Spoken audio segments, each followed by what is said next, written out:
Hello guys, आइए अब हम लोग इस ग्रुपिंग ऑफ कैपेसिटर्स के ऊपर में कुछ टफ और क्रिटिकल न्यूमेरिकल बनाते हैं। इस टाइप का न्यूमेरिकल कई बार कंपटीशन के लिए इंपॉर्टेंट होता है, सीबीएसई में भी आया है कई बार। यहाँ पर देखिए आपको एक सीरीज दिया है, इनफाइनाइट सीरीज दिया हुआ है। ईच कैपेसिटर जो है ना उसका कैपेसिटेंस है सी, तो बोलता है ए और बी के बीच में हमको निकालना है कि टोटल कैपेसिटेंस कितना हो गया इक्विवेलेंट। और दूसरे में माइक्रोफेराड दिया है, 1 माइक्रोफेराड ईच। देखिए पहले में 1 है, दूसरे में 2 है, तीसरे में 4 है।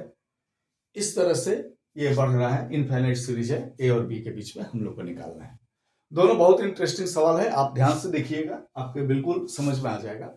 आप इमेजिन कर लीजिए एक बहुत या एक नॉर्मल सी बात आप यूज कर लीजिए कि एक बोरे चावल में आप एक दाना निकाल लो या एक दाना रख दो, उससे कोई अंतर नहीं होता है। यहां पर एक चीज हो रहा है, देखिए इस पूरे सीरीज में से मान लेते हैं कि एक सीरीज को छोड़ के, एक सीरीज को, रिपीटेड सीरीज को छोड़ के इस टोटल का इक्विवेलेंट कैपेसिटेंस सी नॉट है। तो हमारे पास आ गया, देखिए ये डायग्राम अगर हम बनाएंगे तो ये डायग्राम हमारे पास आ गया। देखिए ए और बी, यहां पर है ये सी और यहां पर भी है एक सी, और ये हमारा इस तरफ में है, देखिए यहां पर है सी नॉट, ये सी है। अब यहां पर ध्यान देने वाली बात है, इस पूरे सिस्टम का इक्विवेलेंट कैपेसिटेंस भी सी नॉट होगा, क्योंकि अभी हम लोग बात कर रहे थे कि एक सीरीज या एक रिपीटेड लूप को हटा देने से या उसको ऐड कर देने से कोई अंतर नहीं हो रहा है।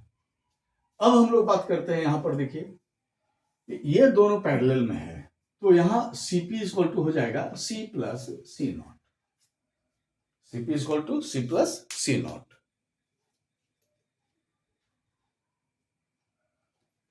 अब इस डायग्राम में एक चीज हम लोग अब कर सकते हैं। देखिए हमारे पास ये 2 था ना, इस 2 के जगह में हम लोग 1 लेते हैं, और ये 1 हमारा जो है ये है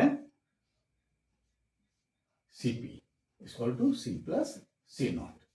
अब ए और बी के बीच में मात्र इस पूरे इनफाइनाइट चेन में से 2 बच गया, एक बच गया C और दूसरा बच गया C प्लस सी नॉट। अगर हम लोग यहां पर 1 बाई सी इक्विवेलेंट निकाले, क्योंकि इक्विवेलेंट मान लिया सी नॉट है, तो 1 बाई सी नॉट सीरीज के लिए इक्वल टू हो जाएगा 1 by C plus 1 by Cp, और 1 बाई सी नॉट यह आ जाएगा 1 by C plus 1 by C plus C not, और 1 by C not equal to, देखिए ये हो गया C, ब्रैकेट में हम लोग लिखा C plus C not, LCM ले लिए तो ये हो जाएगा C plus C not plus C, ये हो जाएगा 2C plus C not by C square plus C not. अब अगर हम लोग क्रॉस मल्टीप्लाई कर दें तो ये हो जाएगा, देखिए C not square plus 2C not equal to C square plus C not. सबको एक तरफ लेके हम लोग चले आ रहे हैं, तो C not square plus 2C not minus C not minus C square equal to 0, और यहां पर आ जाएगा, देखिए हमारे पास अब जगह नहीं है, मैं इसको थोड़ा ऊपर से हटा देता हूं अब ये डायग्राम, और यहां पर अब हम लोग इसको सॉल्व करते हैं तो हमारे पास आ जाएगा, देखिए सी नॉट का square plus C not minus C square equal to 0। अब इस जगह में हम लोग को देखिए ए का वैल्यू 1 है, ए का वैल्यू 1 है, बी का वैल्यू है plus C, B equal to हो गया प्लस सी, और सी इक्वल टू हो गया माइनस सी स्क्वायर।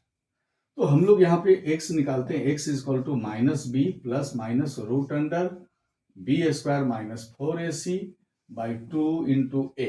यह फॉर्मूला हम लोग 10 में पढ़े हैं क्वाड्रेटिक इक्वेशन का, तो ये हो जाएगा माइनस सी, देखिए माइनस सी, बी की जगह हम लोग लिख दिया, और plus minus root under B square, तो बी का वैल्यू है C square minus 4 into 1 into minus C का स्क्वायर हो जाएगा, और ये देखिए ये माइनस और ये माइनस प्लस, तो ये हो जाएगा माइनस बाई में यहाँ पे रह गया ना, देखिए 2 इंटू 1, तो ये आ जाएगा minus C plus minus root under C square plus 4c square, ये हो जाएगा 5c स्क्वायर बाई 2। और इसको अगर हम लोग सॉल्व करते हैं देखिए तो दो वैल्यू आता है, एक आता है minus C minus root 5c by 2, दूसरा आता है देखिए minus C plus root 5c by 2। तो ये तो नेग्लेक्टेड हो जाएगा क्योंकि इसको सॉल्व करेंगे तो इसका वैल्यू माइनस में आएगा, और जब माइनस में आ जाएगा हमारा वैल्यू देखिए तो इसका मतलब है कि ये पॉसिबल नहीं है, क्योंकि कैपेसिटर्स जो होता है उसका वैल्यू माइनस में नहीं आता है। और अगर आप इसको सॉल्व कर देंगे तो ये आपको बता देगा कि इक्विवेलेंट कैपेसिटेंस कितना है। ये हमारे पास इसका फॉर्मूला आ जाएगा। देखिए यहाँ एक्स नॉट नहीं लिख के आप यहाँ पे एक्स नहीं लिख के सी नॉट लिख सकते हैं, और ये सी नॉट का वैल्यू आ जाएगा ये, क्योंकि हमारा एक्स की जगह यहाँ पर क्या है, देखिए एक्स स्क्वायर की जगह सी नॉट है, तो सी नॉट का वैल्यू निकालते हैं और सी नॉट इज इक्विवेलेंट कैपेसिटेंस। तो यही हो जाएगा इक्विवेलेंट कैपेसिटेंस बच्चों, आप इसको सॉल्व कर लेंगे आ जाएगा रिजल्ट। चलिए अब आइए दूसरे में, दूसरे को आप ध्यान से देखिए। फर्स्ट वाला जो है 1 फैराड है और एक है, सेकंड वाले में दो कैपेसिटर है, दोनों 1 फैराड ईच है। थर्ड वाले में फोर्थ कैपेसिटर है 1 फिर 2 फिर 4, ये जीपी है, ये जियोमेट्रिकल प्रोग्रेशन है। और इसमें अगर हम लोग सम निकालते हैं ना तो ये होता है a by 1 minus R, R क्या हो जाएगा, रेशियो, तो ये आ जाएगा 1 बाई 1 माइनस 1 बाई 2, ये हो जाएगा 1 बाई 1 माइनस या 2 माइनस 1 बाई 2, ये हो जाएगा 1 बाई 2 यानी कि 2 माइक्रो फैराड। इसका आंसर आ जाएगा, बहुत आसानी से आ जाएगा। क्यों आ गया आंसर कि ये इनफाइनाइट सीरीज जो है ना ये ज्योमेट्रिकल प्रोग्रेशन है, और ज्योमेट्रिकल प्रोग्रेशन में इनफाइनाइट सीरीज का सम जब निकालते हैं तो इसका वैल्यू होता है a बाई 1 माइनस आर। तो अगर आपको ये न्यूमेरिकल समझ में आ गया तो चैनल को लाइक कीजिए, सपोर्ट कीजिए। Thank you.